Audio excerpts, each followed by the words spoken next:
There are two sides to every story. And tonight, we will hear the stories from women who have trusted with all their hearts, minds, and unfortunately, their very souls of what they coulda, woulda, shoulda done differently in their lives. Some of them are very touching. Others, well, it's like sitting at the kitchen table where one can feel safe and honest for the first time, with good friends who won't cast the first stone, but will reprimand you at the same time. For there is a season for everything, a time to laugh, a time to cry, a time to be real.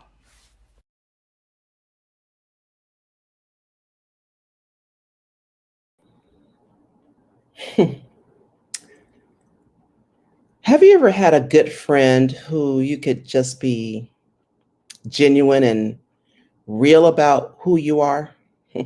Now, since COVID-19, you have to be pretty cautious about who you call a friend.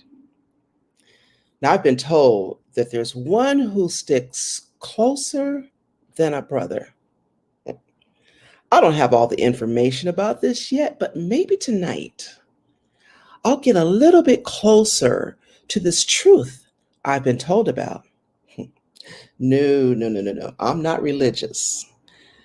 But I'm looking for a real experience, something that's different than my childhood memories of grief and torment and grief of my family life growing up and the torment of the life that I chose the day I said I do. Ladies, be very careful of those two words. It could bring you to the point of to death us do part. It will be your death if you don't part from me. That's my torment. I've learned we all have torment. What's yours?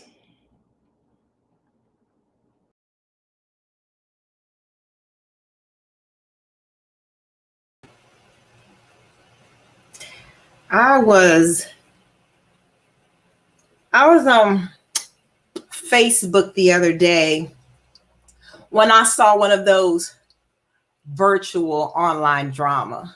It was like a play type hosted at a church. Let me tell you, it was real deep. And since COVID, we got to get our entertainment online. I mean, I know it's unreal, but it's better safe than sorry. Well, the characters, they actually walked around with these theatrical masks on, not the ones we got to wear today to stay alive. Yet I remember pretending is an art that is second nature to me. But don't be fooled. For God's sake, don't be fooled. And at the end of the play, majority of the cast, they actually took off their mask. But oddly enough, one kept theirs on, stating that they wasn't ready for that level of the new masquerade. And the play ended when she actually walked down the aisle into the sanctuary with her mask still on. In spirit, I follow right behind her. See, I've lived 20 years hiding who I really am, and how dare they ask me to be real? For me to take off my mask at this point, I wouldn't even know who I am. My friends at the kitchen table, they think that I am this high executive rolling in money, a self-made woman. They call me as they chant my exclusivity of being an entrepreneur. Yet, what they don't know is that I'm a high paid call girl who's taken on my own businesses of bringing in younger women of all ages, shapes, and sizes, and negotiating deals from the oldest celebrated business in the world. Now, most of you know the term as prostitution, but I like to refer to it as a business proposition. The highest bidder, they will get my very best employees. And sometimes I have special requests to go and render services. Hey, baby, yet those days are getting old. And I have better things to do with my time than to be told by some old Joe I want my money's worth. So I let the younger, more flexible employees go in my stead. But my friends at the kitchen table,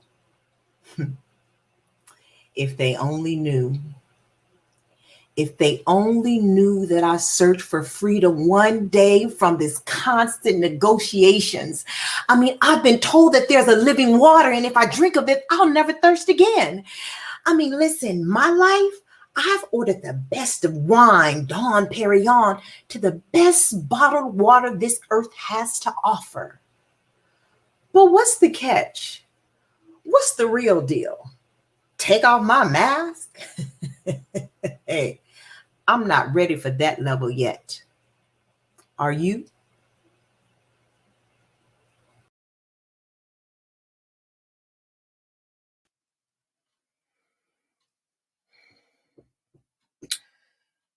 Tonight, I plan to share at this kitchen table one of my darkest secrets. And I'm a little nervous about it because I'm at my breaking point and I'm in need of some serious help. I was always known as a little goody two-shoe girl who never did anything wrong. Well, have I got news for them?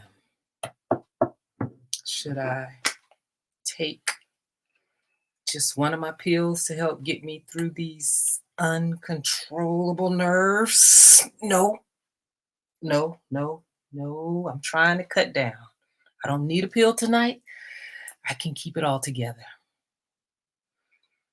You see, the night my husband died from COVID-19, the doctor prescribed me something to calm my nerves. It was a very tragic moment in my life. And all I knew is when I took one of these little pills, I felt no pain. In fact, I felt nothing. I think the hardest part was for me to function as if everything was normal. You know me. I can put a smile on my face and the world is all right with me. So, for the past few months, I felt nothing, honey. Tomorrow makes it 1 year since my husband died, and I've been able to gracefully forget with the assistance of what I like to call my little friends. Doctor only gave me a short-term prescription. But since then, I've been forced to sell just about everything in my house just to maintain my relationship with my little friends. But let me tell you something. Yesterday, in a dark space and time, I almost sold my wedding ring just to maintain and keep up with these little friends. I tell you what, the strangest thing happened. I stood there in that pawn shop and I cried. I mean, like real tears. But look, I still got my ring, y'all. Come on, girl, keep it together. Oh. You know, I've been told there's one who can heal. I'm not real religious, but you know, last year I was able to, well, most years I hit all them holiday church services, Mother's Day, Easter, Christmas. Shoot, last year I went online international. Buddha, Krishna, Dali, Rama, Lama, whatever. They were just too deep for me. Talk about a spiritual awakening. Okay, yeah, right. Well, maybe tonight I'll roll out 2 dark stories at this kitchen table when we meet. And I might get the answers and the help that I'm so desperately looking for. The help that we're all looking for. Right?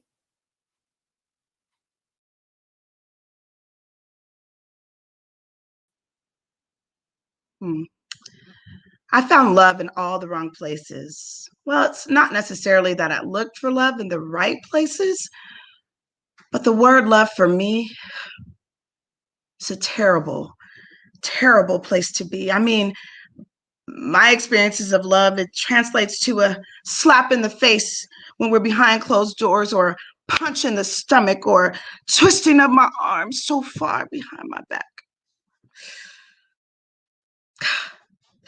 That one time he broke it.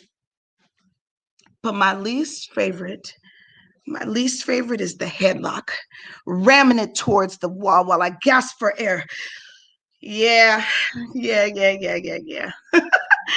I see your faces. You're all wondering, like Tina Turner, what's love got to do with it? The funny thing is, I wondered the same thing. I just thought that I was smart, waiting for my Prince Charming to ride into my boring, completely boring, but very successful corporate American lifestyle, that when I thought my valiant prince had found me, I was so happy. I was so happy. I just wanted to show off my well-awaited catch of the day, the one whom I was worth waiting for. So when he proposed, after just a couple of months, I jumped at the opportunity to be Mrs. Prince Charming. My friends at the kitchen table told me to just wait a year. Just wait to really see what this dude was really all about.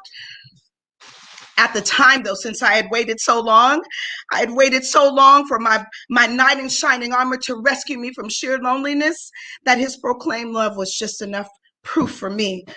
So without anyone's permission, we flew off to Paris, France, right? The city of love. And I got married. And on my wedding night, the vows of love became so crystal clear to me. I had married a brutal beast that only cared about my successful corporate American bank account and all of its assets. Ever been married, yet consistently raped and beaten by your husband? You? Well, I have, since our wedding night. Yeah. I hear you. Why don't you just leave him? I don't leave him because I still love him. Yet I kept thinking that if I could just keep it together, that things would get better. If I could just keep it together, I believed that one day he could change. Well, that day, today, he changed the locks to my house. My house. Left me a brown Trader Joe's bag with a few personal items and a note. So now where do I go? Where do I go during this season of COVID-19? People are dying left and right. What do I do? What do I do? Do I stay in this corporate condo forever? Maybe one of my one of my high school friends will be kind enough and understanding enough. Maybe they'll let me quarantine with them. I mean, it's just 14 days, right? I just can't tell them. I can't tell them. What would you do? I still love him.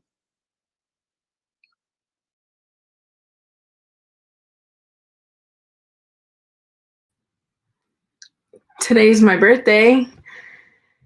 Yeah, I'm now 20 years old. I feel like I've lived my share of life already, hoping that I still have a bright future. But going away to college changes you, you know? It changed me forever. I saw all the signs. I thought I knew what choice I made. I spoke to everyone except my mother. She mustn't know. She can't know. It's over. And they lied to me. I feel worse before my decision. And now who can I talk to now? You see, I thought it was true love. I thought there was something special that we shared, that there was something that could stand the test of time. This aftermath wasn't anything that I am emotionally able to deal with. I feel so violated and terribly alone. I thought that my choice would keep us together, that my choice would give me a better feeling of planning next time when I was more prepared, when we were more financially stable with our own home and not living off of student loans and Pell Grants. I yelled that to him as he slammed the door behind him. You see, I have a dream. The one like Martin Luther King said, I have been on mountaintops and I could see a bright future of a neurosurgeon. I thought he saw it too. And now I've lost something that I can't get back, ever. No, not him, though I still love him dearly. I lost my choice. My mother would be so hurt and disappointed of my decision, my choice. Yet I wonder if this was really my choice or a societal statistic for young Black women. Yeah, I saw all the signs as I walked down the street into an unfamiliar place where I made my choice. So now, back to school. So yeah, it's my birthday. Some birthday. I'm adopted and I still don't know who my real mother is. Maybe I could talk to my real mother about this choice. My choice. Maybe she would understand. Maybe she wouldn't judge me, you know? I don't know. I don't know. So I met this, I guess, type of family planning counselor who I can just be real with. And she invited me to do one of those Google Hangouts with her friends. I don't know what I'm going to do. I don't know. But I guess it's better than nothing.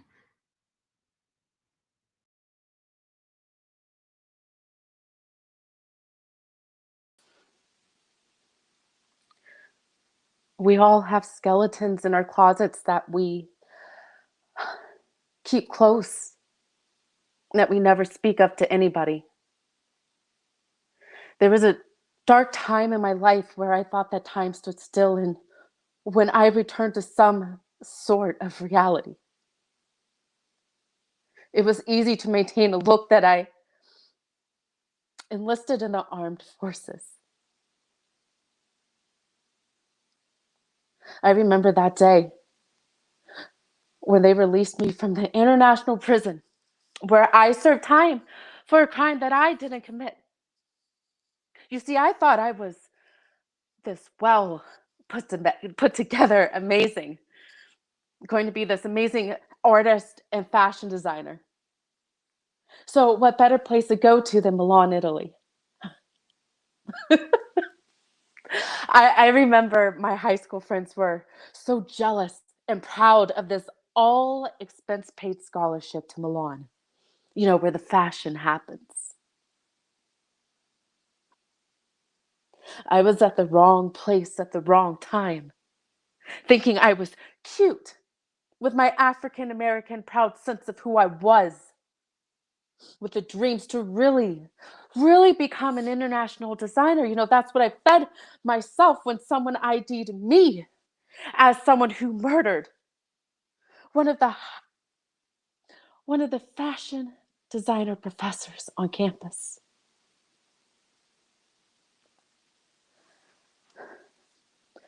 Yes.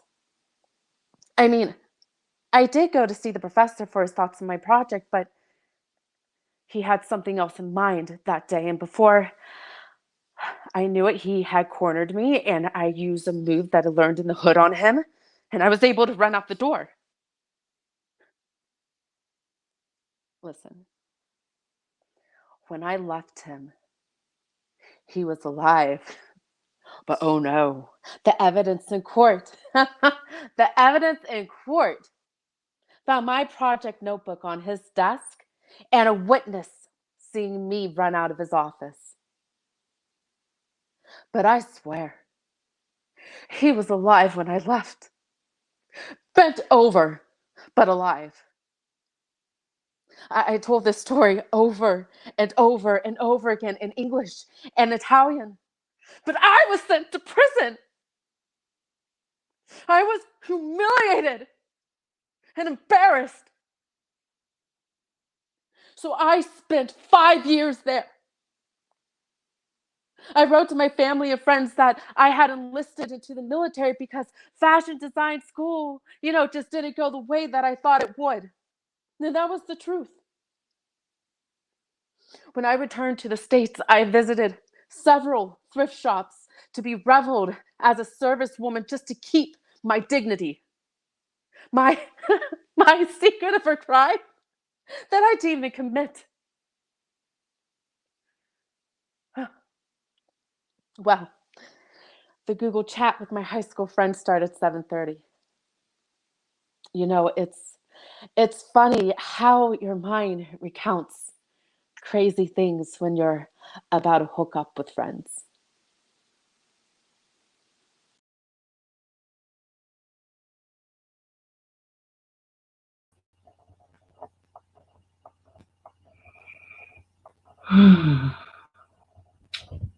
You know, about this time, I struggle.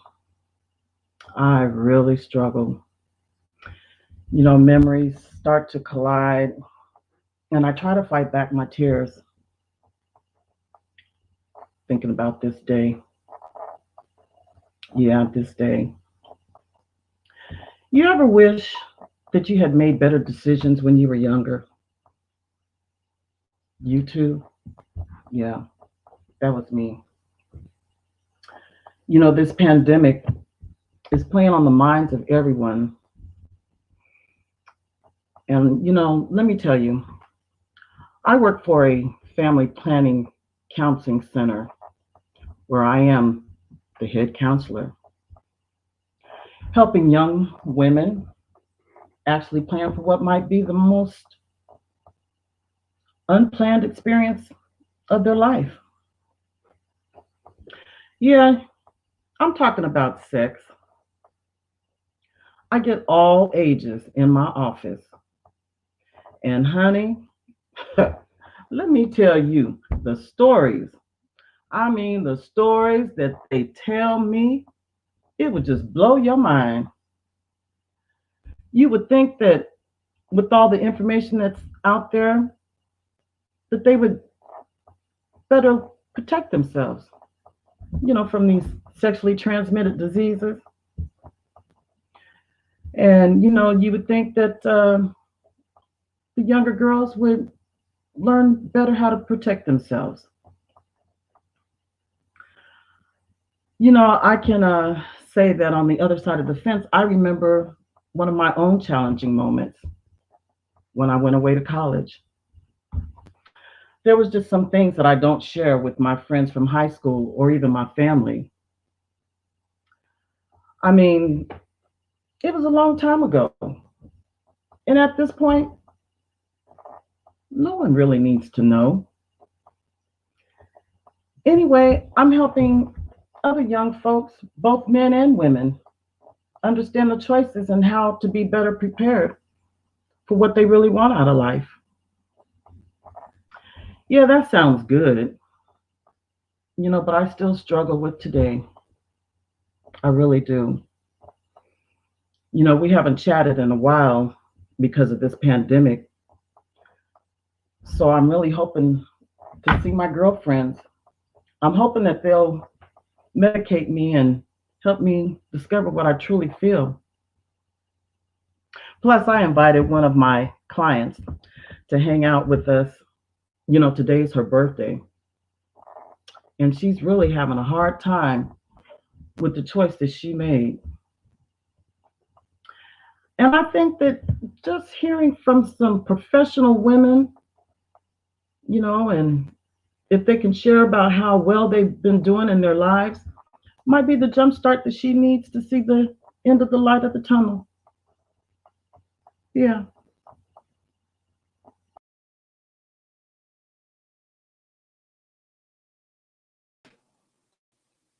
Lord, Tonight, at this kitchen table, I invite your precious Holy Spirit to rest, rule, divide, and provide for the needs of my dear friends. Where there is hurt, comfort them. Where there is anger, provide them with your peace. Where there is sickness, bring healing. Become real to my friends who may not know that you are the restorer of the soul, that you are Jehovah Rapha, the God who heals, and you are the true and living water. And you are the living one who wants to have a personal relationship with them. And I bring my own personal problems of unemployment. And I ask your guidance and direction during this forever pandemic season of lean. I'm trusting you with all that I have and all that you have given upon me. Allow me the opportunity to serve your people, my friends, our friends. In Jesus' name I pray. Amen.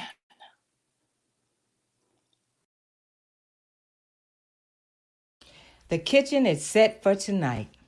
Let us all prayerfully examine ourselves, for we have all sinned and fallen short of the glory of God.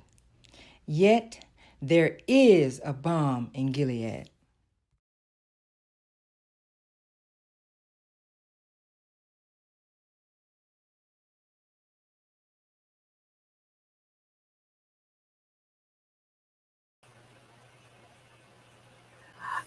Google Meets is what I could afford.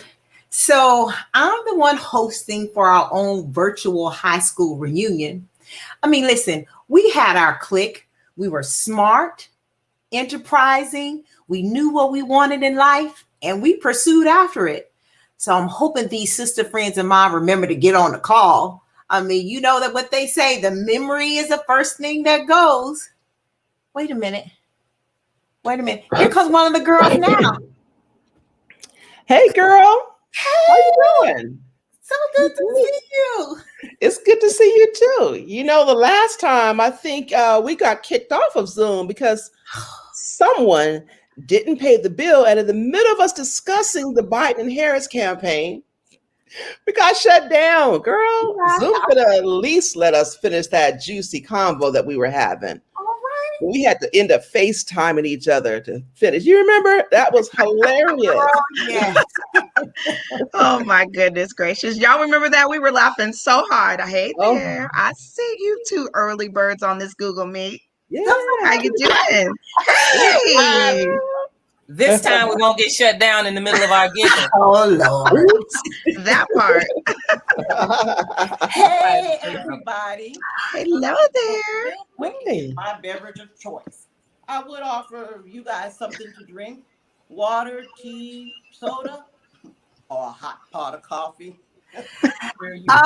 Yeah, girl, I'm real thirsty. I got this unquenchable thirst. I wish there was some living water, but it's okay. What did you say?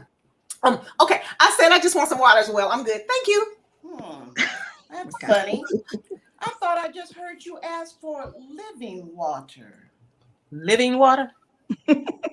What is living water? All water brings life. Is that what you're Oh saying? my goodness gracious. Listen, well, I just hope the rest of our crew, they'll be signing on soon. But if there was some living water, bring it on, girlfriend. Okay. There is only one living water. There's only one source that it comes from, and everything else is just an invitation. Wait a minute. What are y'all talking about? Seems this conversation changed all of a sudden. It did. Wait, is this on? Okay, there we go. Hey, yes, my ladies, yes. Oh man, it's so good to see y'all since the last Absolutely. Zoom disconnect. Ooh. But it was hilarious. Okay. It really was. Hey there, girl. Hey. Hey. Drew. Hey, it's good to Oh. see you. What y'all giggling about? You know. What did I miss this time? Oh, You know, I disconnections. was trying to encourage one of these young sisters who I counsel to join us at this Google Meet, Google Chat, and check out some importance of maintaining good friendships. Mhm. Wait, Okay. how young is your sister? Because we don't want to be giving her the wrong impression about our conversation. And you know one thing, we ain't trying to encourage nobody regarding virginity in our conversations. That You know this. For sure. Y'all stop being silly. I mean, she's just a young sister, who's in college and just needs some positive influence right now, Plus today's her birthday, and she's not really seeing eye to eye with her mother right now. Plus, we don't talk about virginity anyway. I'll just You guys are really a mess. You know what? Let me text her. Let me text her and see if she can join us right now. This might just be the pick me up that she needs to actually inspire her.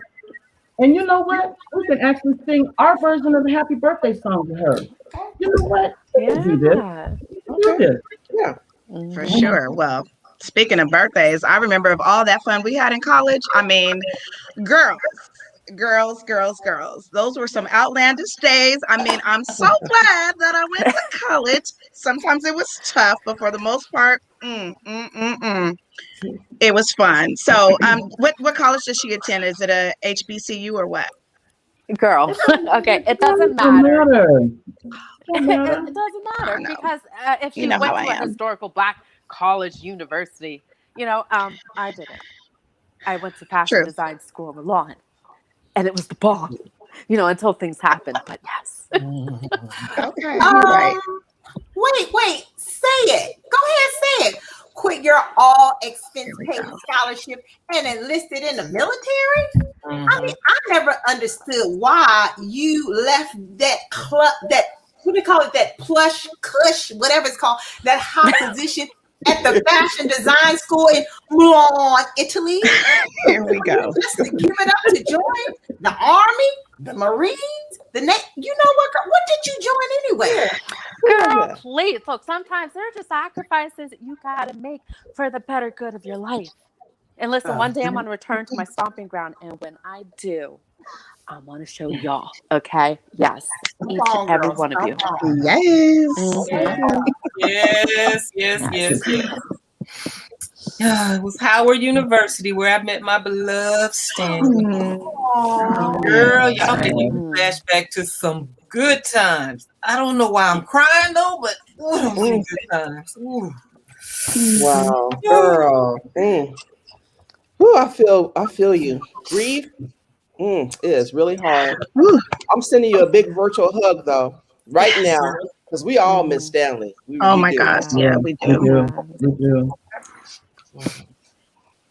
Girl, that has got to be as rough as giving a child away. It's just rough. And never even seeing the child again. Yes. We love and we love you, we love Stanley, but it's just been rough. But I think this young sister that I'm counseling, y'all just be yourself, and remember we're singing the happy birthday, our version of the happy birthday song to her. Just be yourself. Sure.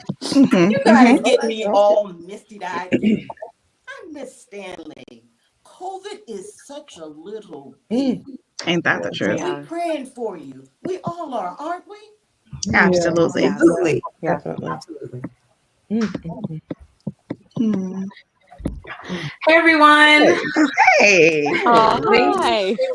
For letting me just hang with y'all. I was told y'all are some powerful sisters since high school, and y'all are entrepreneurs and military professionals with a flair of fashion. Now, which one went to Milan to study there? I think that is amazing. That'd be me. That is awesome. And then you graduated and joined the military? Like, which branch did they even recruit you to? I mean, like the Army, there's the Air Force, the Navy, the Marines. There's just Yeah, you know lots of what, options. girl? I heard from a little bird that today was your birthday. Ladies, how about we sing to her our edition of Happy Birthday? Let's do it. Yes. Okay. Come on. Ready? Begin. Have a happy birthday. Have a happy birthday. Have a happy birthday.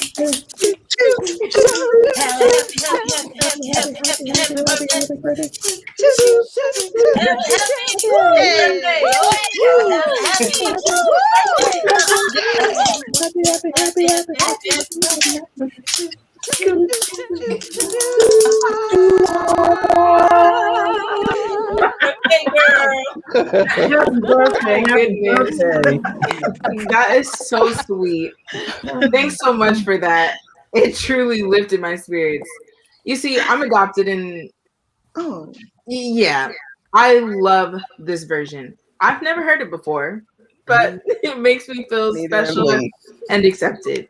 Thanks, everyone. Of course. Of course. Yes. I'm Welcome. glad that you were able to join us on your special day. In some ways, it's kind of a special day for me too. It's kind of like a anniversary, so to speak. girl, you never got over that dude in college. That's what I'm hearing right now. It's been like, what, 20 years? I'll admit the brother was fine. He was fine. Y'all know he was fine. Yes, he was. But he was a loser going nowhere while attending college. He had no dreams to better himself, no dreams to better his community. It was like, I mean, well, okay, all right. They say, true love never dies. So Right, all I right. remember was you just being so upset about him and took a whole year off. And quite frankly and selfishly, I was so glad to have you back as my roommate because we had some fun time. Yes, we did. And them frat parties, the frat parties, they were the best. Yes, ma'am. So, I don't know. You guys, it was not just him. Okay. There were other things that came up. And so, I needed to take some time off to kind of, collect myself, and make some tough decisions of what my real priorities were. And, and graduating from college was at the top of my list. Wow. You sound like me. No wonder you could relate to my experiences at college. Sounds like you made some life-changing decisions. I truly know the feeling. Changes that will impact you forever. Okay, so let's catch up with everyone. Who wants to go first since we last chatted and got cut off on Zoom? Oh my goodness. Okay, y'all got about one more time to keep talking about the cutoff on Zoom. I told y'all I had to do the Google Meet. Well, anyway, I really do need to share something with you guys that I need some help with. Okay. What? One of your negotiations in Thailand go bad? Oh, wait, I got it. One of your business deals turned in another $1 million. Girl, I really think she has something serious to say. I got it. All right, my corporate executive sister. What is the international dilemma this week?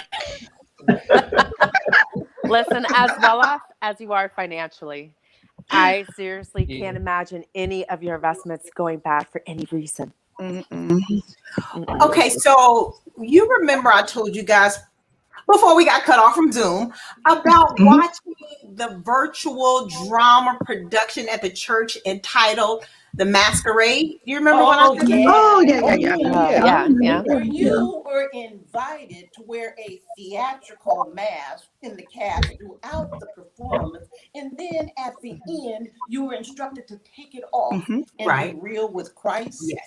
Yes. Mhm. Wait a minute. Wait a minute. Wait a minute.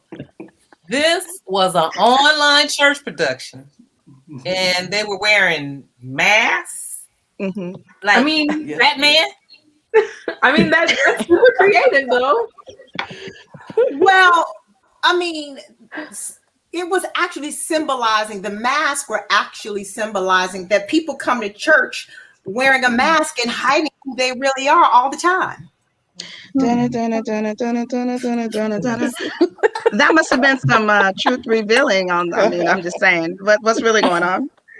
So, who are you really?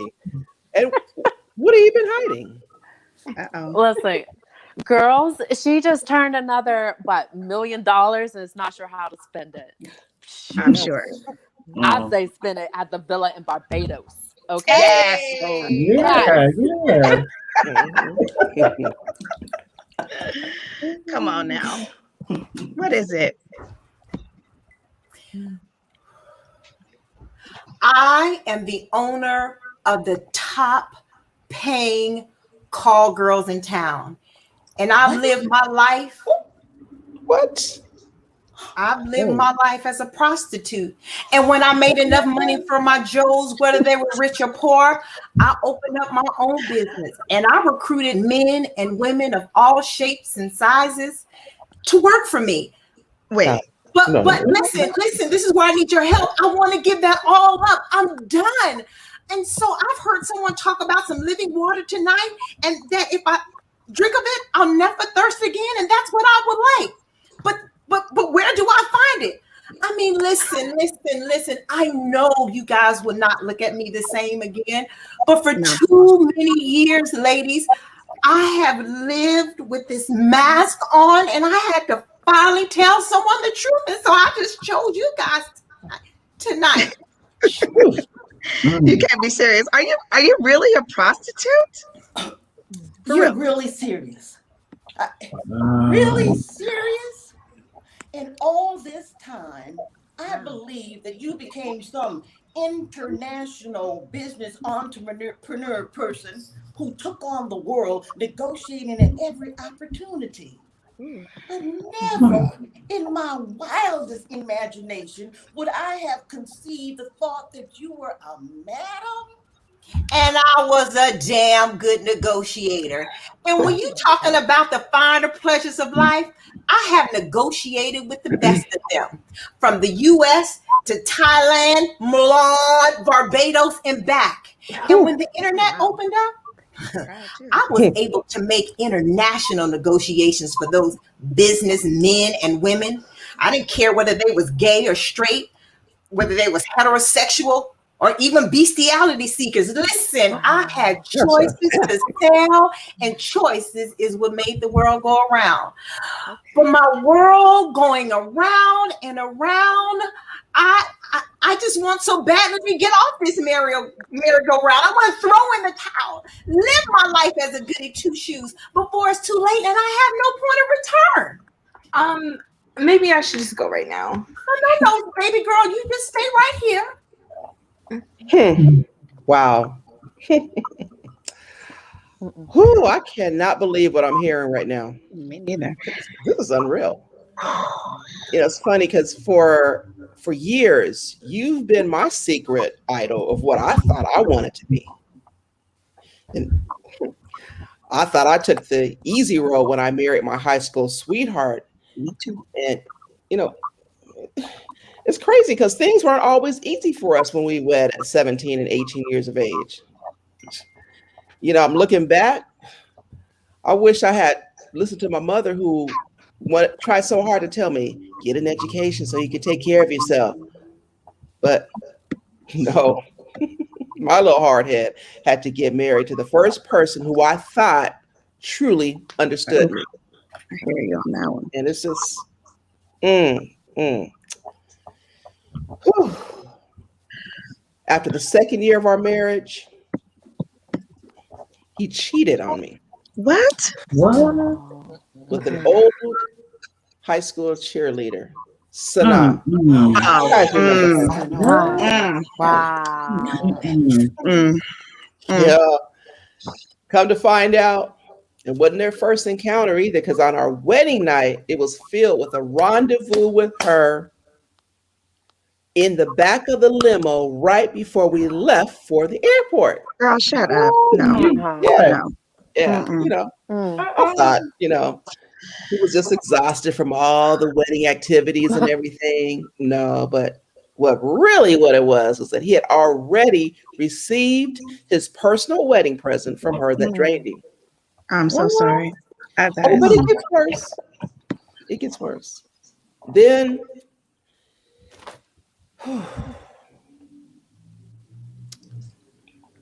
when I found out that I was pregnant with our second child, I was devastated when the doctors told me that I was infected with HIV. Oh my God, no. Oh No. my God. Yeah. My Oh God. no. Girl. The preacher said, till death do you part. Yeah. Well, I can count the nights I'm so Mm. sorry. that I've wanted to take our happily married life to the morgue and then live out my life behind bars, or even better yet, in my own terror of AIDS. Wow. Wow. That's what I feel right now. I feel right now I'm so that I sorry. feel like I'm behind bars. Sorry, girl. Gosh. Mm. I can't leave him. I don't have anything but a high school diploma. I'm not trained to do anything but keep the house clean and keep these kids fed. So, so I just thought you made all the perfect decisions, and you were this international businesswoman who was calling all the shots. Mm. I live vicariously through your stories, which are all lies. They were just lies. Nothing but lies, just like this 20-year dump of a marriage. A lie. Girl, I didn't know. I am so sorry. I mean, my life has brought pain and destruction, disruption to many married couples. And what's worse, Sanaa, girl, she was one of my best employees till I found out she was infected. So listen, I had to let her go because I was trying to run a clean establishment the world over.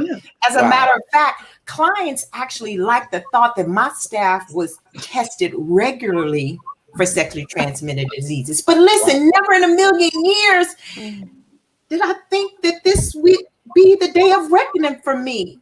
To be honest with you, I envied you and Mac for knowing that it was just the two of you forever. How you were my ideal couple, the dream, to become like you. And now the truth of the matter is, again, no truth. I'm making so many connections right now, and I'm just what is happening to us. Like, what is actually happening right now? Really? This can't be. Let me say what? Really? Excuse me, what do you mean happening to us? We haven't even seen you a bit here at the kitchen table, girl. And listen, I admit I thought you put us down for your new husband. I mean, because the last time we just didn't see you anymore, honestly. That's just what it was. You know what? Especially after, you fell down the stairs and you broke your arm. I do remember that. As a matter of fact, girl, I tried to call you. I tried to text you, email, Instagram, Facebook, TikTok, Snapchat. Listen, I thought I was going to have to go the old-fashioned way and set up some smoke signals, girl. We was missing you. You got so much to say. The truth of the matter is, he broke my arm. That's the truth. He did what? He did. He broke your arm? Yeah, I think I should just go. I should just go. No, Thanks. baby girl, stay here. Baby girl, just sit in this. Okay.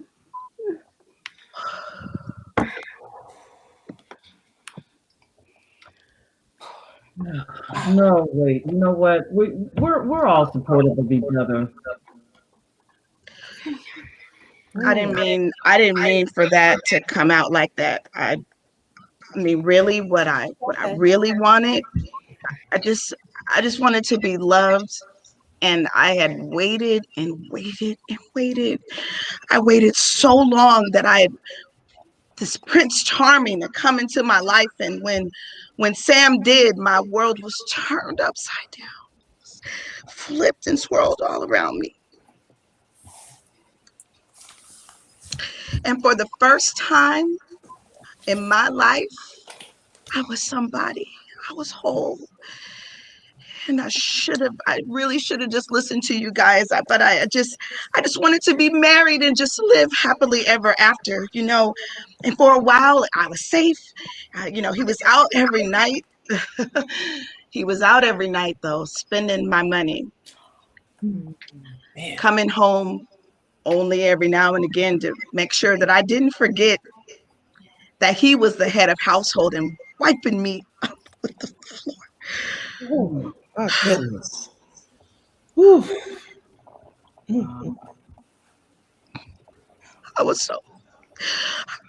I couldn't tell you guys. You guys have warned me, and I was just so humiliated. I was so humiliated. And the crazy thing is,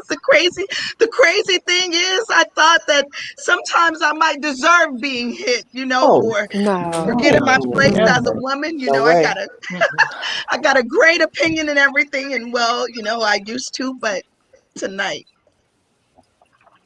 Wow. Tonight I came home early to find that my key didn't work, and What? didn't work in the front door. Oh, So I rang the doorbell at my own house. my God. And I knew he was there. No answer. So I ran around to the back of the house, calling out his name, Sam! Sam! Called the landline. My That too was disconnected. So I ran to my neighbor's house, humble myself. See if they might have seen him. And there was no one home. So I went back to the front door, only to find this paper bag with a few of my personal items and a note. No way. You don't live here anymore. What? I've grown tired of your complaints about me. So I thought that it's best that you leave. I leave. Your house. Here are a few things for the road, and I know that Friday is your payday, so make sure that I get paid, or else I'm going to contact everybody that you know and tell them who you really are, who I really am, who I really am. That's crazy. Wow. And I don't have anywhere to go, so I just thought that maybe tonight. Girl. I don't know. That's crazy. It's too much. It's too much. Oh my goodness. Too much. Wow. And I'm just drug addicted. Oh God. What? And I have been since my husband died from COVID last year. Oh my goodness. Yeah. Yesterday, I was trying to get more drugs, y'all, and I almost sold my wedding ring. No. I need help. I don't know what to do. I don't know where to go. I'm ashamed to tell you that I sold almost everything in my house just to keep my little friends, just to keep them with me.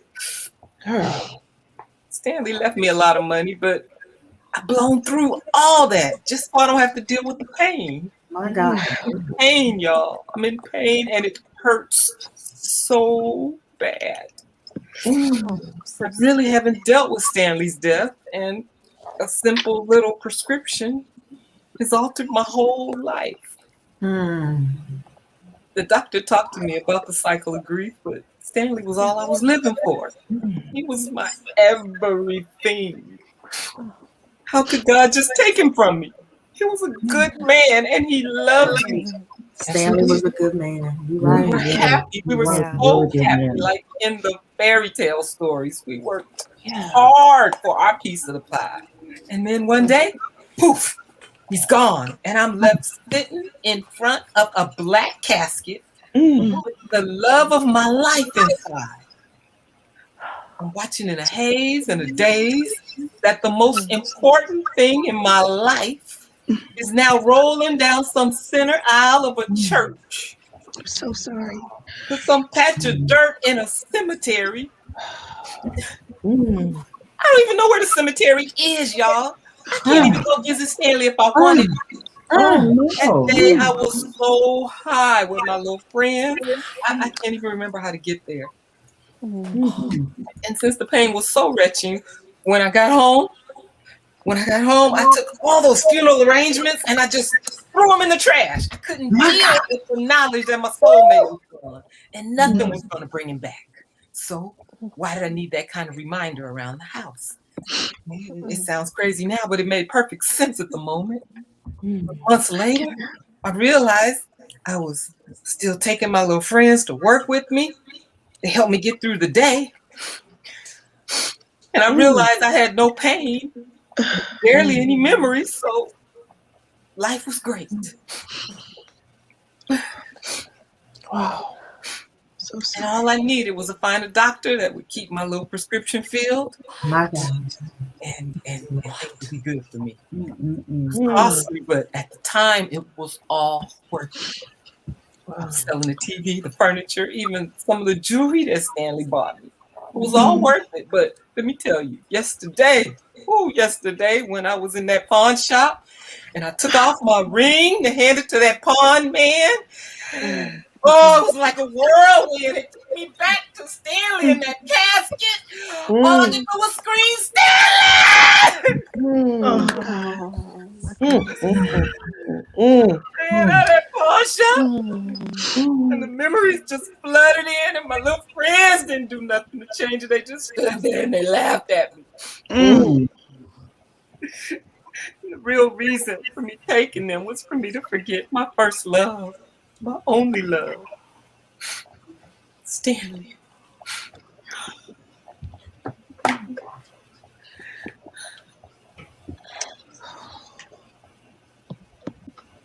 I'm living with Armageddon grief. My heart is full. Sorrow has attached itself to the veins that circulate the flow of blood. It's a gnawing pulse that reminds me of familiar hurts and pains of journeys trailblazed. I pause to consider the meaning, yet the feeling gnawing is strong. I feel it. I recognize it. It's familiar to me. It's painful to me. It's overwhelming to me. This is the stuff that you don't share with others, knowing they won't understand. It's a lonely road to travel. Hold this inside with no one to talk about it. So you hold it inside with the very thing that is gnawing at you. Does this even make sense? But can you override this Armageddon from within and hope for the peace that passes all understanding to intervene and make it at a level of World War III? At least not total annihilation of your very soul, but a chemical nuclear holocaust. Yes, it's gnawing. It is that deep. Or is it the hurt? Is it the sorrow? Is it the grief? So familiar is this feeling that I can't tell the difference of lost of love, lost of that one emotion is strangling enough. So I pull myself together and come and sit at this kitchen table to learn the dark secrets of my best friends, the painful dark secrets and lies of my best friends, looking for help from people in pain, living in the terrors of their pain. Can anybody help me? There is one who can heal all wounds, hurts, and pains.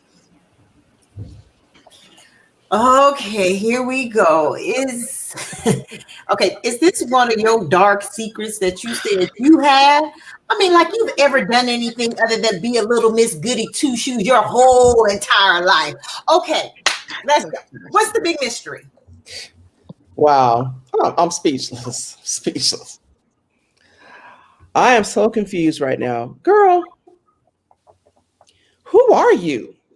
We are at the kitchen table of hurt, lies, and pain. Who are we and what have we become? I mean, this is a joke. And y'all really need to stop playing. Mm-mm. Mm-mm. Mm-mm. It's probably the only truth. I mean, I don't know who I am anymore or what I've become. I was really just hoping someone could help me as well. This is unreal. I can't even believe this right now. So truth? What is truth? I was able to hold on to what I thought was truth through each of you, and now it's like there's no truth amongst us. But this is sobering. Because those years that I spent in Milan, I was in a prison. What? For something that I never did. Whew. Wow. Wow. And I couldn't bear to let anybody know. You know, I thought being this proud African American, young, talented, full of dreams, and hope to change the world with my all expense paid scholarship was my ticket out of the hood. Yeah. But like George Floyd, I couldn't breathe. This is crazy. And I knew you would think less of me because I gave up my dreams for the military, but I couldn't stand the thought of losing my friends while I was sitting in a prison in Milan. No. This is crazy. The guards, they were nice. They let me write so I could maintain my military front. But when I returned back to the States to relive the constant racism and bigotry and hate that this country consumes, my front seemed to be the only way for me to survive in this land of hate. Even the president called the military suckers and losers. You did say that. So yeah, that summed it up for me. Each of you were my bright light for a better tomorrow, and tomorrow is here. And how is this any better? I'm so sorry. We have become truth seekers in a time when there is a search for living water. Girl, stop that Future's wife mumbo jumbo. Did you hear me? I have AIDS. Can't imagine your pain. Mine is still too hard for me to deal with. Ooh. I hear you.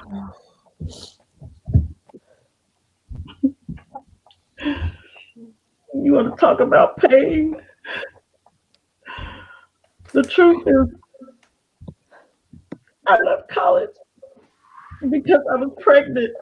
Wow, you're my best friend. I didn't And know. that fool of a boyfriend wanted me to Oh my have an God. abortion. Like nothing ever even happened. He made all these promises to give us a better start. and complete school and get our careers going and maybe think about getting married. We have a family. And not one time did he consider the life that was within me. Life, a precious life. Life had a purpose. It had a destiny. But oh no, he couldn't see that. He wanted things his way. And I just couldn't. So I left college in the middle of a quarter. And I found a home that would care for you until you delivered. And during that time, I worked with an adoption agency. They promised me that my baby girl would go to a good home. And they would give her all of the things that I couldn't give me, a 20-year-old, couldn't give a child right now. Wow. So you want to know about pain? There's not a night that doesn't go by. And I fall asleep and remember the pain of today. So sorry. Today, I delivered the most precious gift that God could give. And I gave her away. That is a never-ending pain that will haunt me for the rest of my life. And somewhere out there, I pray for the daughter that I held in my arms for 2 hours. Today is her birthday, and the pain of not ever being able to sing happy birthday or hear her first words, walk her first steps, or even go to kindergarten. Oh, it just changed my So sorry. day after day. Today's my birthday. I mean, I started this whole mess today because I wanted to share this lie, and I wanted some help to show me a better way of living with no more negotiations. I mean, I don't want any more negotiations. Don't you understand me? I mean, somebody said tonight that there was some living water that could cleanse and restore. You said. I said today is my birthday. My favorite book growing up was Are You My Mother? As a child, I felt I could identify with the plight of the baby bird who went all around town in search of his mother. The story ends well for the baby bird, but it hasn't for years for me. My adopted parents are strict Christians and would never understand what I'm going through since I made my choice. When I let that fool of a boy talk me into having an abortion with the same promises that yours gave you. Oh my God. Except I believed him. And as the procedure, as they called it, done, he left me. Yet I still love him.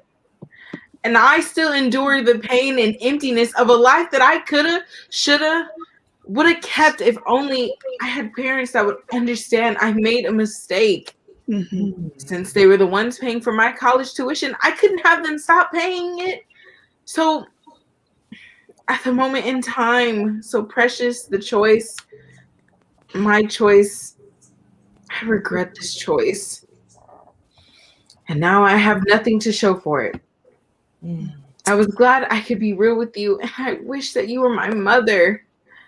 I don't know where my real mother is, but I always prayed to God to take care of her wherever she was, to let her know that I was praying for her. And that one day I would find her. I came to the family planning counseling center so I could start birth control pills so that I would never have to go through this horrific experience again. So I'm going to ask you, are you my mother? What are you saying? Are you my mother? Baby girl. Baby girl. I don't know. I don't know. I'll say it again. There is one who can heal all wounds, hurts, and pains. Oh, I get it. So you ladies just think I'm just a little goody two-shoe. So what?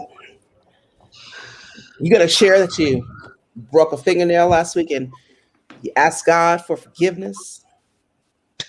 Please, please. We're living in hell right in front of you. And all you can talk about is some living water. Here's a news break. We're all living in hell right now. Don't you get it? Life for me ain't been no crystal staircase.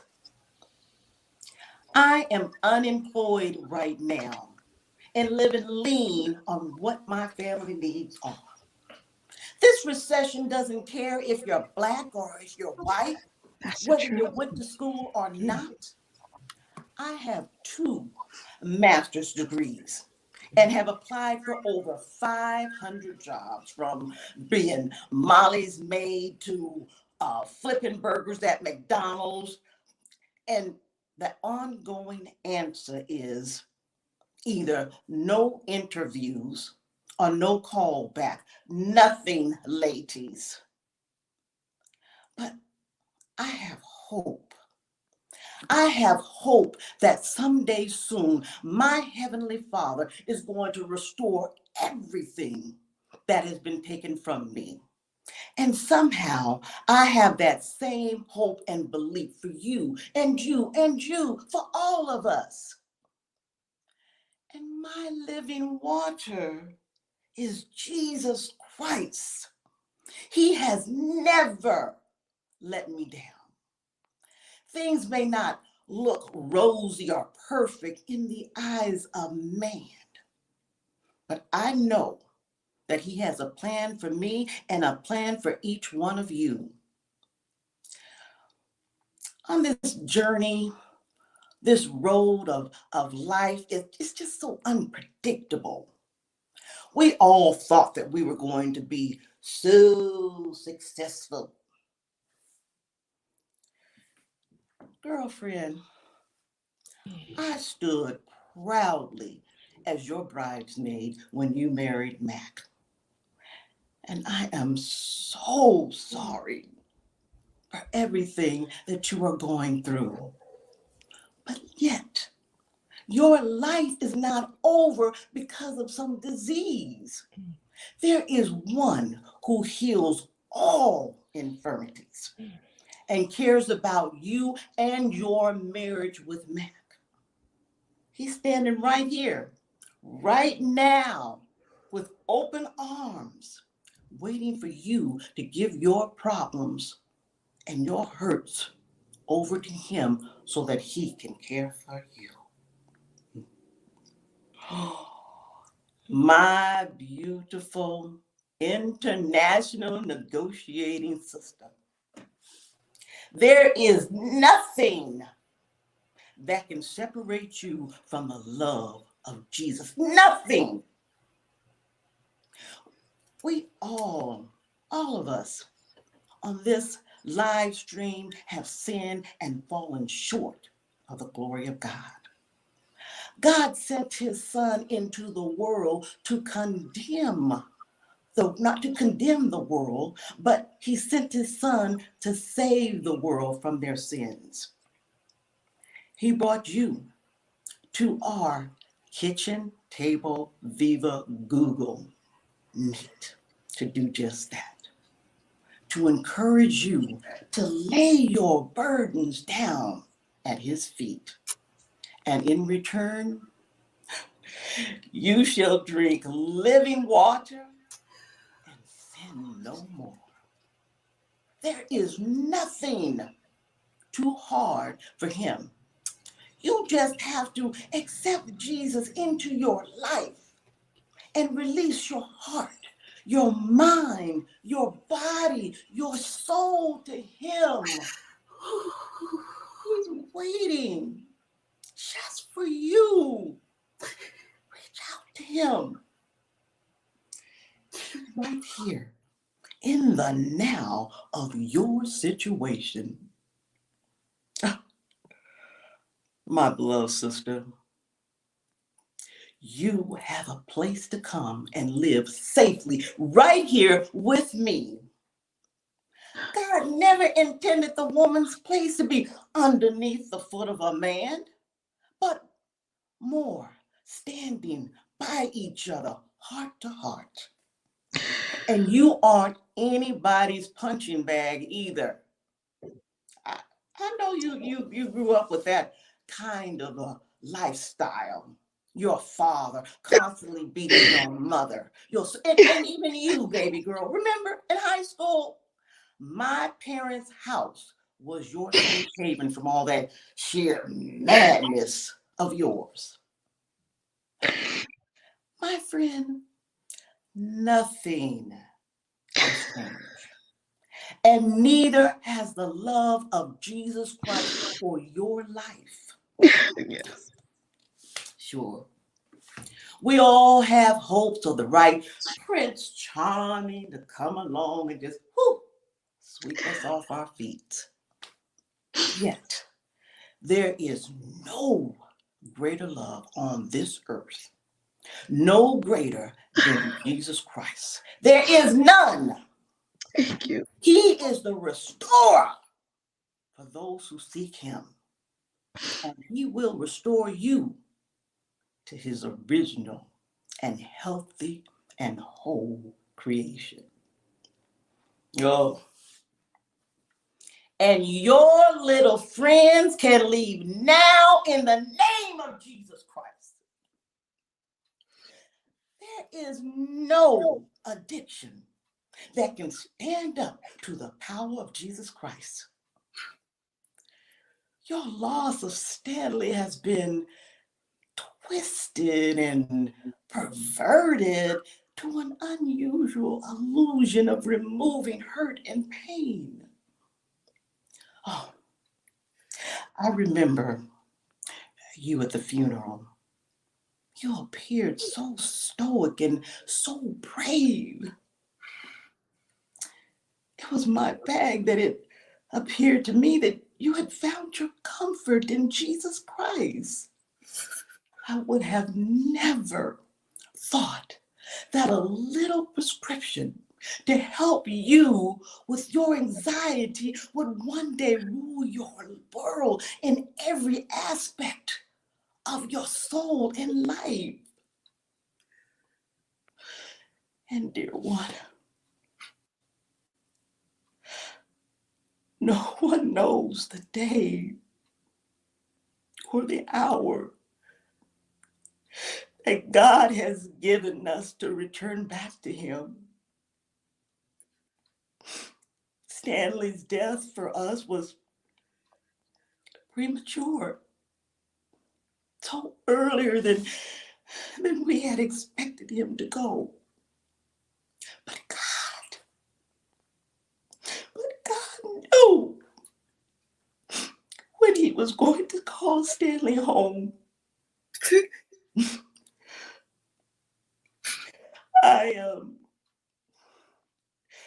I was at a comfort just 6 months before you and Stanley gave your lives to Christ and were baptized.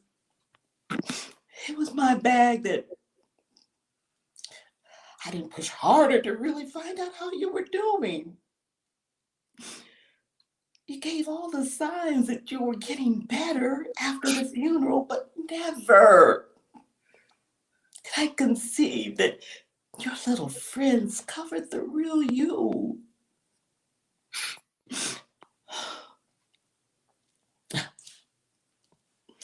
My beloved sister, there is no prison cell where Jesus cannot reach you.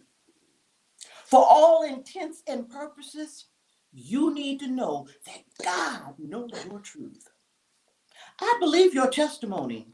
You don't have to be ashamed of the social injustice that plagues our world. The Lord has said, I have conquered all. We are your friends. We love you. We believe you. You don't have to hide behind that uniform for us to be your friend. We're here for you. Oh. And my dear, in my heart, oh Lord, I believe that we are witnessing a miracle. That after 20 years of praying, God has reunited the mother back with her daughter on her 20th birthday. My sister, today I believe that song, Happy Birthday, was to the daughter that you held precious in your womb for the sake of life.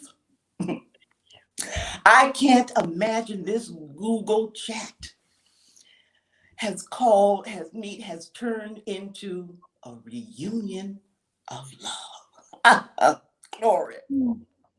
Oh, and baby girl, we have all sinned and fallen short of the glory of God. Not one of us is perfect. We all have made bad choices.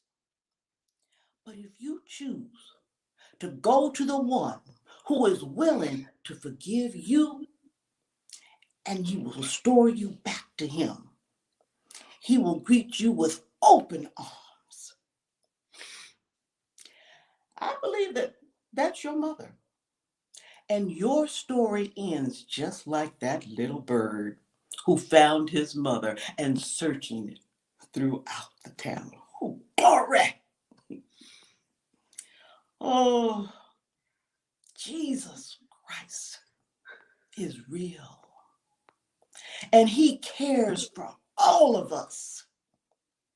Here at this kitchen table, on this Google Chat live stream, we each have an opportunity to start a new life, a refreshed and revitalized life for our Lord and Savior. We just need to ask him into our hearts, our minds, our souls, our lives. He just needs an invitation, a personal one from each one of us. He's willing to meet us right here, right now.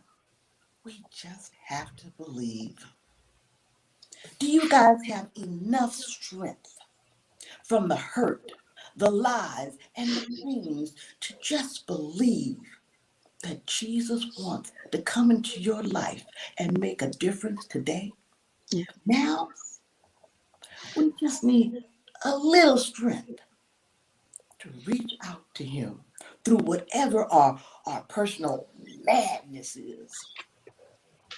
Can we all just give that leftover strength to him right now? And let's invite him into our lives this very second, this very moment. It may seem strange, but I believe that the right moment to make a change and get your health is right now. Let's do it together. Come on. Let's lift our hands We'll bow our heads and I will pray. And I want each one of you to ask him out loud in your own situation in life. And he will receive you, your request, and walk in your situation, ladies.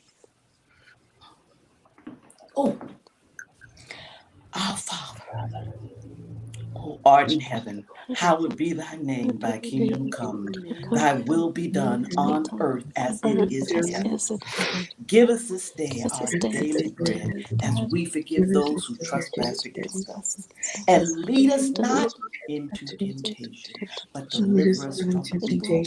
For thine is the kingdom, and the power, and the glory. Oh, thank you, Jesus. My Abba Father, we humbly come before you, reaching out to our pains, our hurts, our fears. And we ask that you join us at this kitchen table. We ask that your holy, precious spirit come and infuse into our mere existence. I feel your presence right now, Lord Jesus. Yeah.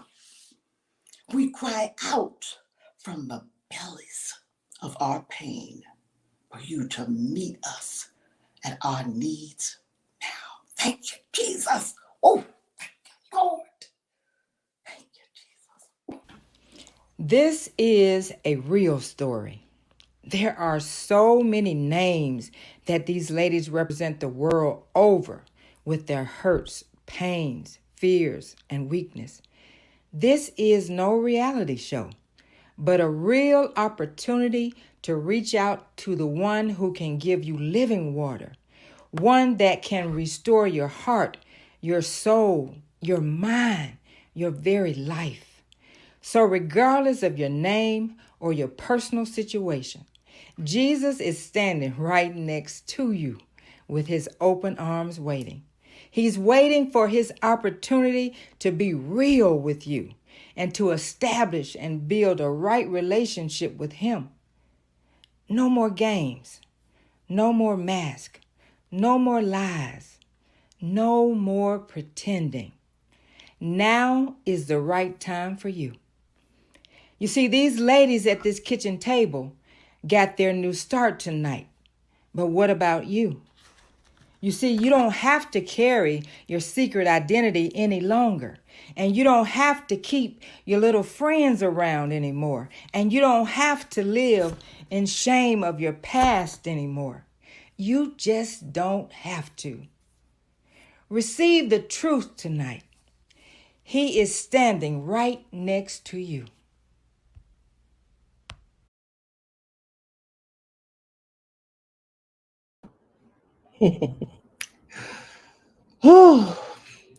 Mm. There are two sides to every story. My side of my story changed at the kitchen table that night. My dark secret of my terrible marriage ended that day. I found the real strength in Jesus Christ, and I'm living a life that is full now. You know, I found a career college in the medical field, and I'm studying to become a pharmacist technician so that I can better understand all the medications that the doctors want to prescribe to me because of my HIV status. Yeah, I am infected with HIV, but I am not diagnosed with AIDS. So I'm learning to eat healthier and to exercise, and it's just the beginning of a great new, healthier me. And the family, the whole family, we're in counseling now. Me and the husband, and me and the kids. We're doing it together just the way God planned it all along. It's not always easy. I'm not going to sit here and say it is. But I know that there's a balm in Gilead. And I know where my help comes from. Yeah.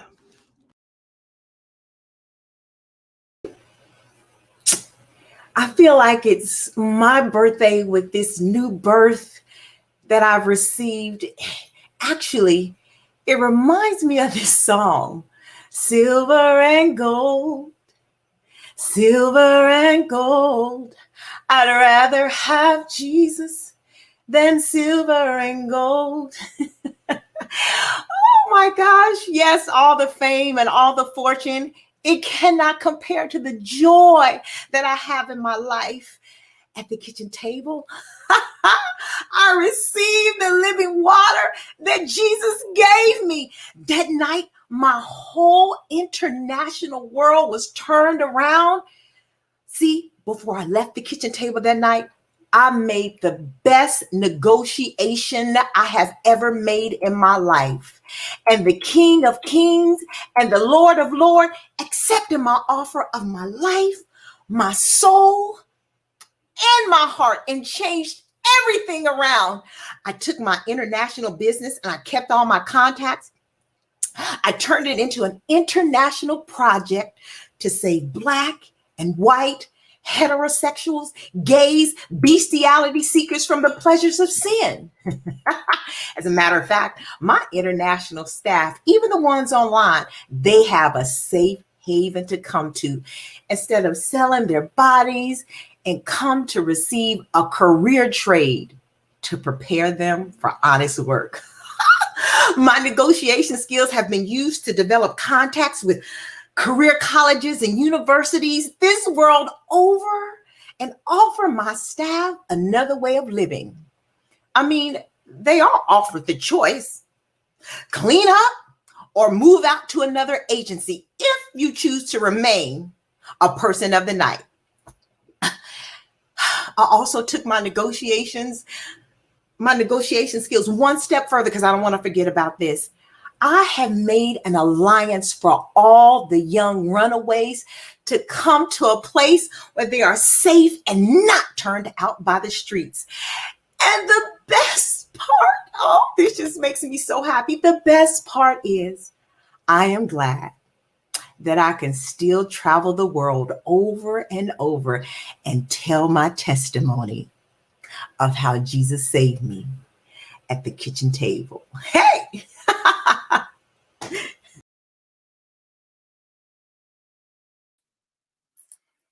I'm still in recovery. But the best part of my recovery is that I recovered my personal relationship with Jesus Christ. I attend weekly online counseling sessions at a Christian life group that reveals the truth of addictions and combines it with the truth of the power of Jesus Christ. These sessions are life-altering. Oh, man. But nothing compares to the life-altering experience I had that night at that kitchen table. That very night, Jesus took the very desire for me to take my so-called little friends. He took it away. And since then, I have not used one little friend to help me cope with the death of my husband. Tonight, on that night, my friends reminded me that Stanley and I were baptized and we surrendered our lives over to Jesus Christ. I had forgotten that in Christ, one could be absent from the body of Christ, or one could be absent from the body, but in the presence of the Lord. Yeah. Stanley is in the presence of the Lord. And what's so painful about that? Nothing.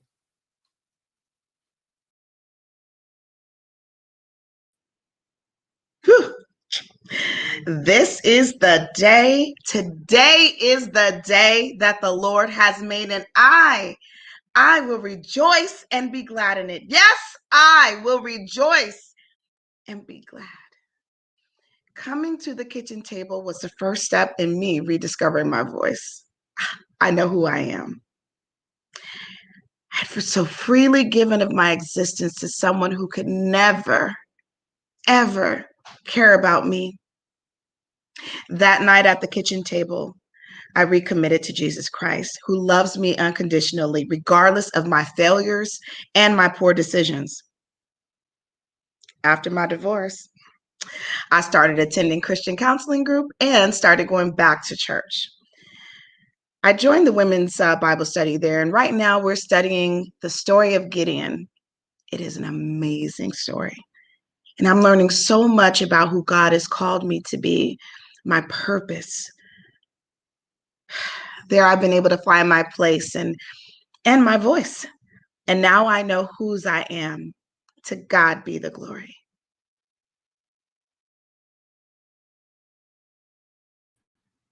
Beyond my wildest imagination, this is my mom that I received on my birthday. No greater gift from God could he have given me during this lifetime. For him to convince me that on this at the kitchen table Google Meets chat to be reunited with my birth mother. My adopted parents are thrilled as well. I was surprised. What I thought they would not understand, they did. And like it said in the Bible, they opened their arms and loved me regardless of my mistakes. Why did I ever think that they wouldn't? So now I have two moms. It's pretty cool. The day that the blood test came back to confirm that this is my baby girl and that she's all mine, it was like the floodgates of heaven opened up for me, and the pain that I lived daily turned into joy. I sleep more soundly just knowing that God is a promise keeper. And I not only have a daughter, but I gained a whole entire family, one who adores my little child. So I say, hold on to your prayers, hold on to your dreams, and never let go. And remember, God is working things out for your good. And just know he is a promise keeper. And now my life is full. And my testimony, it's even fuller. So I join my sisters at the kitchen table and make this declaration. You know what I mean. I'm just so happy. But God, but God.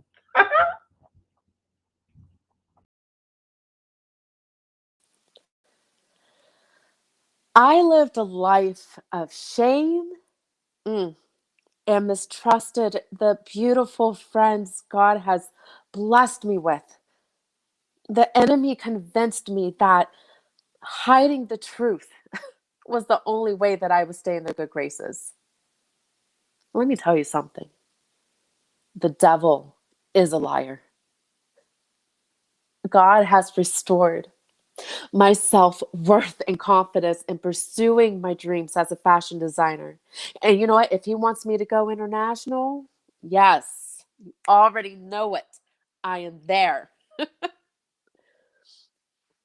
Listen, don't allow lies and deceit derail you from your destiny. God has a plan and a hope and a future for us all. We just have to believe.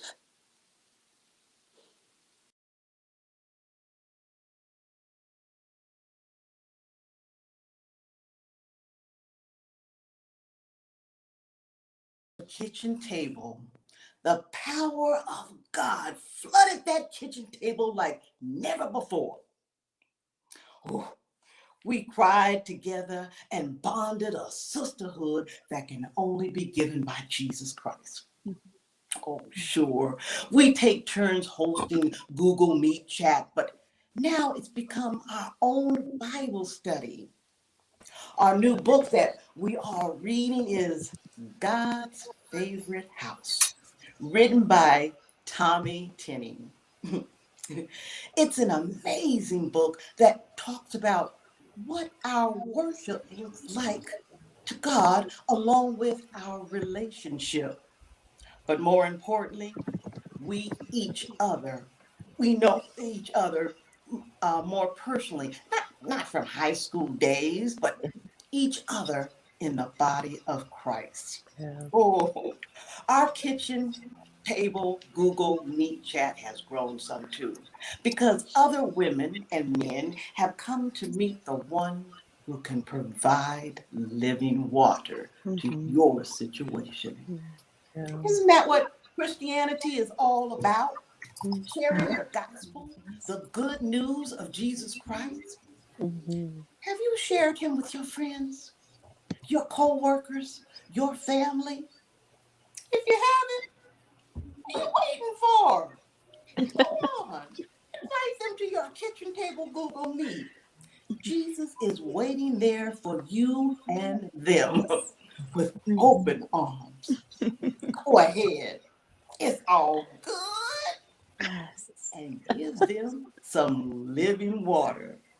They will never be the same again. Never. Never. Never.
Caitlin, I'm still on camera.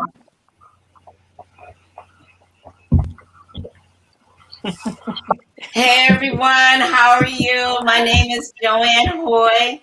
I am the playwright and the director, and I'm excited for you to join us. And so I'm going to hand it over to a good dear friend, Miss Holly Kelly. Hello, everyone. I have absolutely no doubt that you enjoyed and were encouraged and strengthened by that production. So much respect, mad respect to each one of these ladies and to Miss Joanne Hoy for putting that all together. Listen, so I want to talk to you just for a few moments, and I have some questions. I want you to stay and answer the questions according to your character. Um, we know and we learned tonight that all of us have skeletons in our closet, and they all are different skeletons from a whole host and variety of life happenings. And although we had all the different skeletons, everybody's resolve and answer was the same, and that was Jesus Christ answered and gave peace and gave comfort to all of the different issues of life. So my question is, how do we build a kitchen table so that we don't have to have girlfriends and people in our lives that go years walking around in masks and numbing ourselves with our little helpers, because kitchen tables are designed to help each other through. So, and yes, Jamal is giving you mad respect, and the accolades are flowing in. So allow me, if I can, lady number 4, can you give us some practical steps about how we build our own kitchen table so that we don't have to continue to suffer so long and Yeah. wear the mask? Thank you, Dr. Holly. Definitely what you saw here tonight was truly awe-inspiring, and hats off to each of you all. As a team, we did this, we came together, and I think that's what it's about as well. Not just on the script, on the screen, but it's coming together and being real. And as a coach, that safe place is so important. Creating the safety of the kitchen table, the conversation, being open, suspending judgment, me feeling comfortable that whatever I need to share, that there's someone who may not be able to understand what I'm going through, but that can listen. And maybe together we come together to come to some solutions or some steps. I think this kitchen table tonight, we each were on a journey, and I think that's important also to recognize. We're all in different places, and so the kitchen table should always be there. It's who's at the kitchen table, making it safe and making that conversation relevant, and just being there for one another, hearing and truly listening from a place of gratitude, appreciation, and love.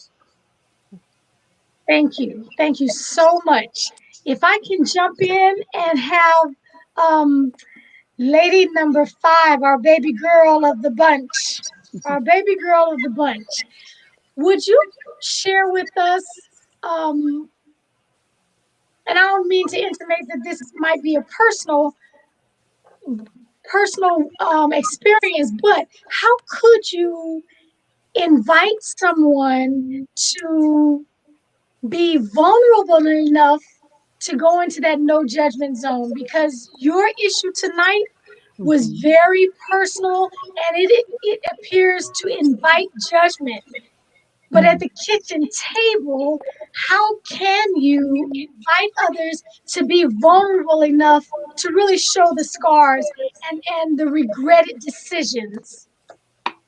That it's really tough, especially because I'm like literally 3 years older than like my character. So to be vulnerable, and especially with people you don't really know, I think that is important to just let it go, because at the end of the day, people that you invite to your kitchen table are people that care about you. They're people that want your they want your better mental, better physical, and they just overall want best for you.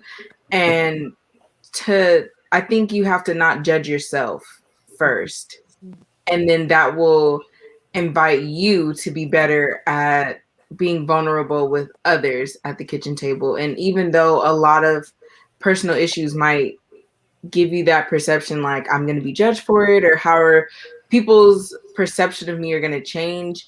And as long as you're comfortable with yourself and the things that you've done, I think being vulnerable should come easy when being at the kitchen table.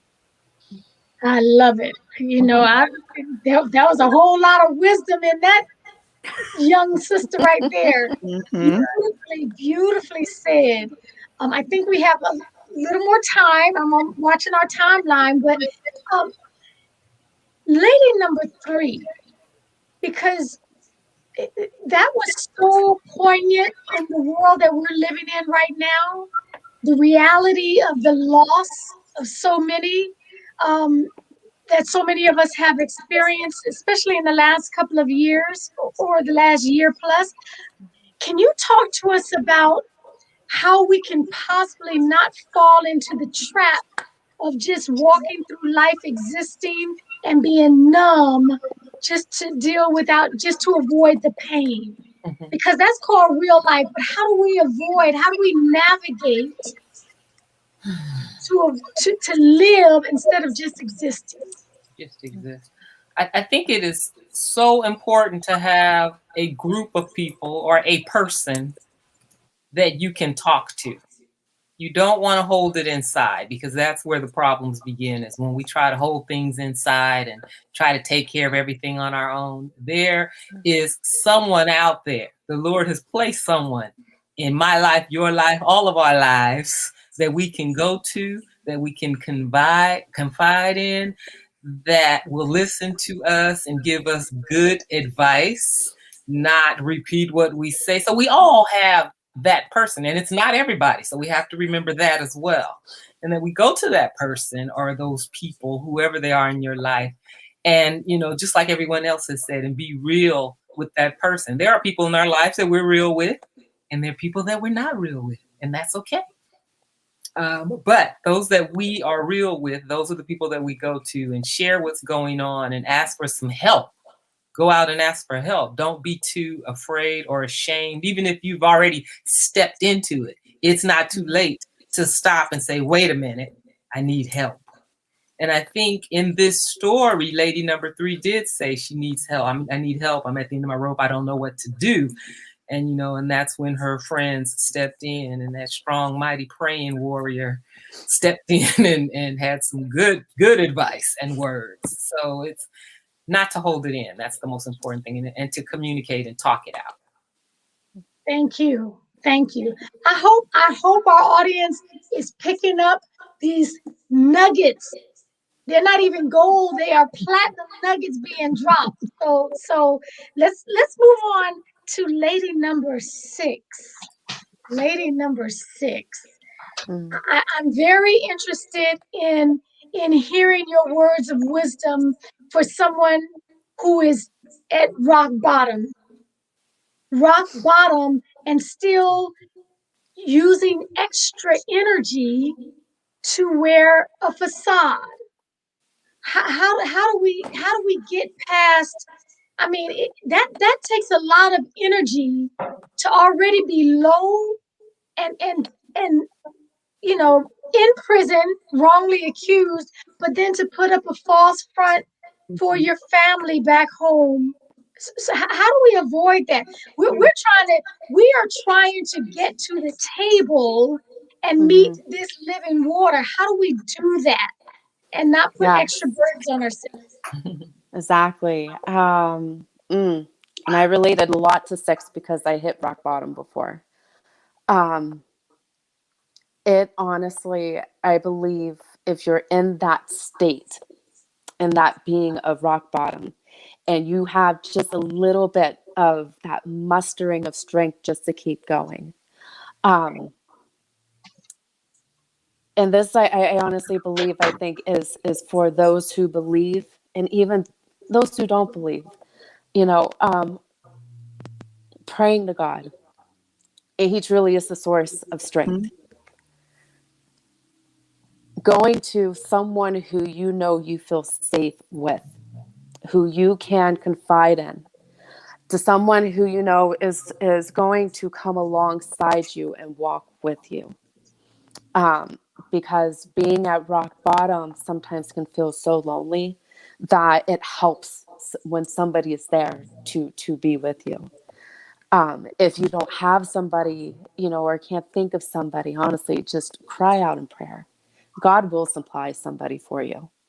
He will bring somebody alongside you, and trust that. Trust that. Believe me when I say that when you hear a voice that tells you you don't need somebody, you can't do it, you're going to stay where you're at, you need to rebuke that. You need to say, no, we were not meant to live in such destitution, to be held down at rock bottom where there is no hope for us. There is hope for us. We were created, and life is hard. Life is hard. It is going to challenge us in many ways, but when you get broken down, there has to be a building up. So when you get built back up, trust me, you get built back up, especially when you place people in your path, you know, and people who do get placed in your path that you might not even know, where's this person coming from? Don't worry, God got you. Place people in your path, giving you the tools to then rebuild yourself up to be someone of a better strength, of better of a sound mind, because the things that you have gone through ends up being for somebody else who then has hit their rock bottom. So Love that. Love that. Thank you. And we've got comments coming through that what you're saying, what all of you are saying, is resonating with those who listen and were participants in tonight's production. You are resonating. I want to ask lady number two. Lady number two, can you talk to us about hope? Because as you were taking me through your journey, I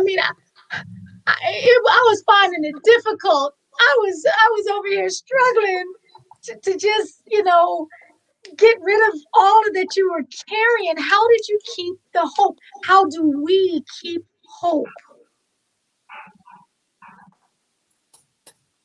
Lady number two, you can come off mute. Thank you, Dr. Kelly. Lady number two did not have the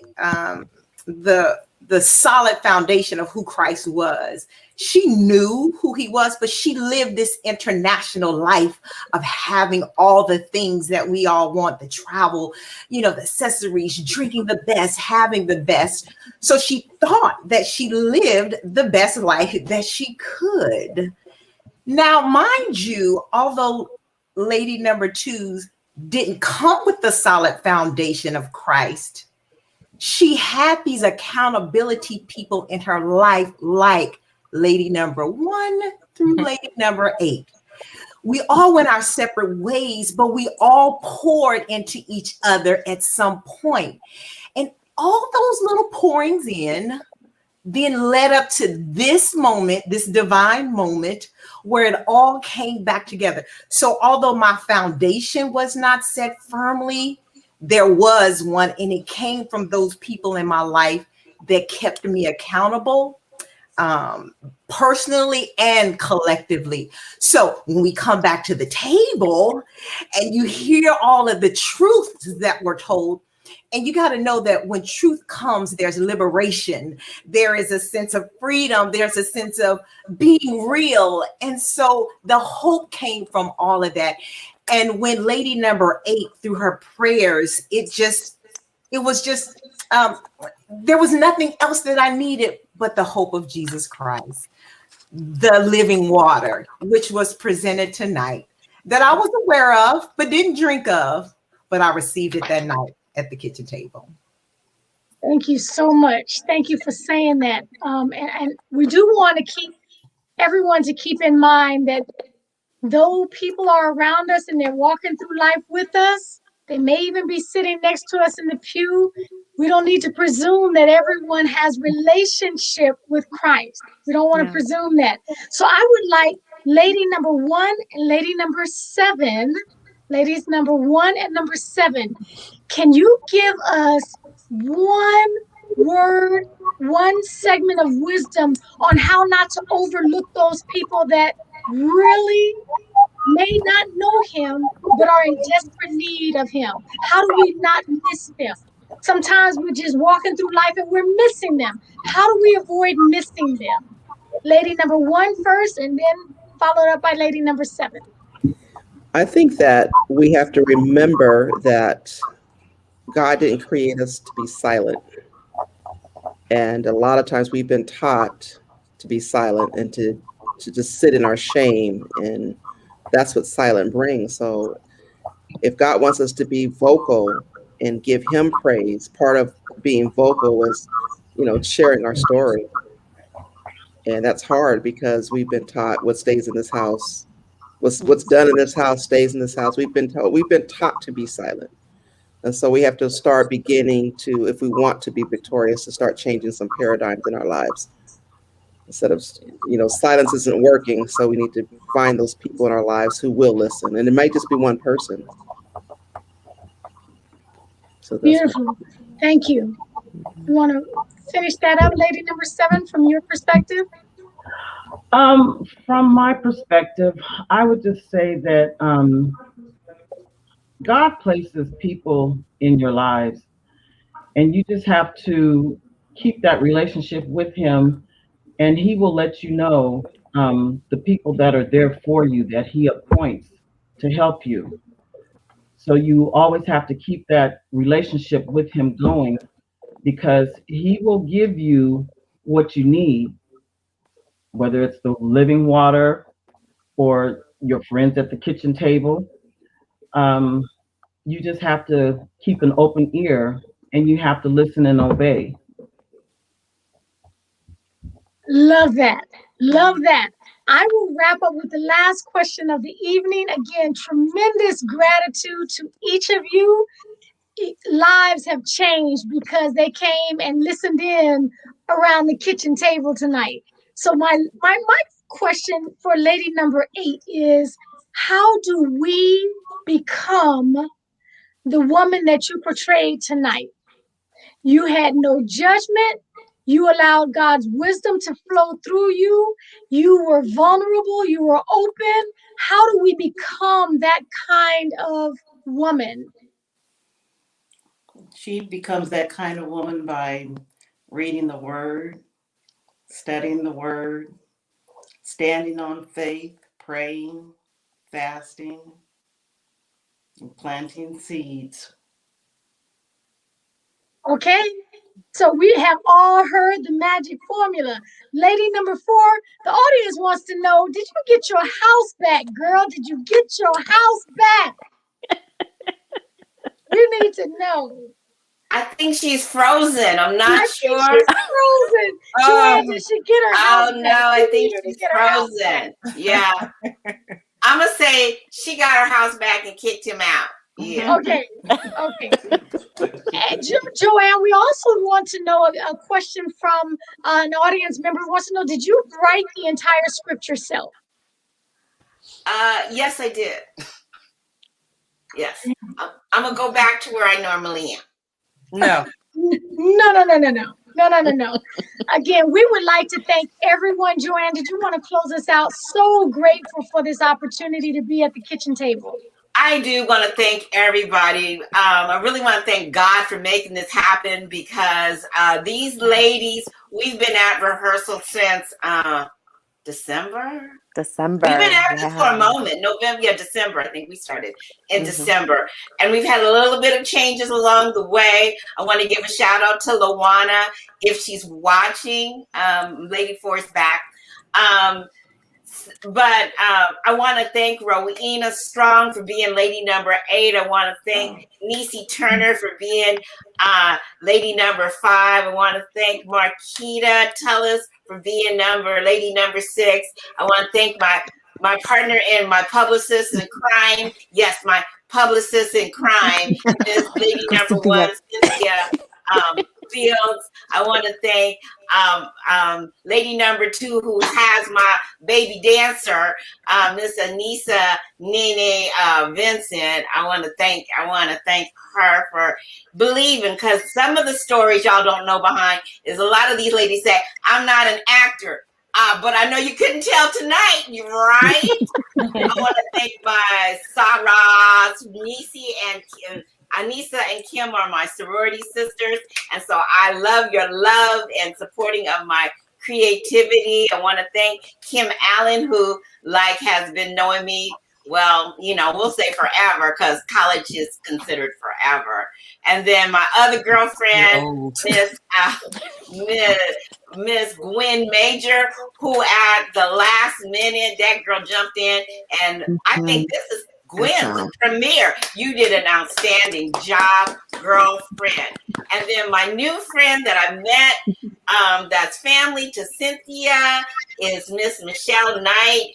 And this is an amazing cast. We worked hard, but the hard work all paid off to who God really is in their lives. I remember when Rowena came on, we had church that lasted almost longer than the rehearsal on the first night Rowena read. People were like, they didn't want to move. They didn't want to move. It was that powerful. So I am the author and the playwright and the technical person behind the scenes. And so my friends at the kitchen table, they don't want me to go back there. But y'all, somebody got to run the back. People are saying stuff. Good. Wait, we'll ask number 4. Lady number 4, someone wants to know, did you get your house back, girl? Girl, I got it all back. Yes, I did. In real life, I've been divorced twice. And so some of what this part was not acting at all. It was life. And I don't know what part resonates with other ladies. I know for me, giving my life back to Christ, I never really left, but I just kind of strayed a little bit, but acknowledging who he was in my life and finding my voice, that was real. So thank you, Joe, for allowing me to be a part of this. And yes, and I did get my Prince Charming, double for my trouble, and I'm living life really, really, really, really well. So thank you. Amen. I'd like to say something too that Go was ahead. real for me too, because I had a family member too who passed away from COVID, and we buried her just yesterday. Yeah, Playing for you, girl. that was real for me. Yes, So yes, sad. yes, she has been our glue. Yes, lady number 8 was our glue. Yes. And she brought it on in at the end. Yes. Yes, she did. Yes, she did. Saving the best for last. Wrapped it up nicely. And I want to thank you guys too, because my computer issue that I had. We won't go there, girl. Thank you for your patience. Thank you Not for today, your maybe patience, Tuesday. all of you. Maybe Tuesday. Good night, everybody. Thank you. Thank you all. Thanks for coming. I'm gonna miss you guys.